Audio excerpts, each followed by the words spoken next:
I don't know what the over and under for the Houston Rockets victories are this year, but I will say that we should see a very, very competitive team. We should see a team that is ready to take that next level. And I understand we're talking about since we're talking about phase two.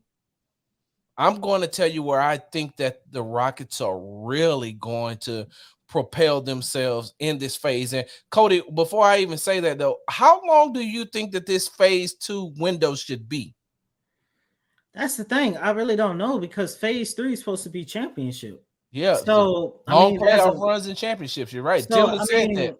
as of right now, I'm looking at who I consider the faces of this franchise. Emotions aside, I'm looking at Jalen Green and Jabari Smith Jr. And I'm expecting them to at least start making All-Stars appearances, especially for Jalen Green. Well, we are in 20 at least by 2025. And So once you start looking at All-Stars appearances and everything, I would say phase two should last no longer than 3 years.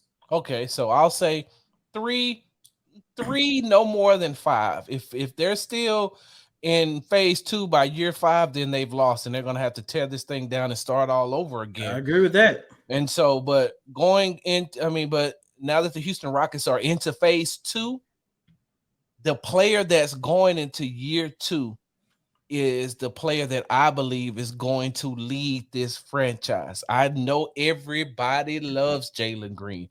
I love Jalen Green. I think that, and that what I mean by I love Jalen Green, I love his talent and his potential on what he is going to be if he stays on this trajectory.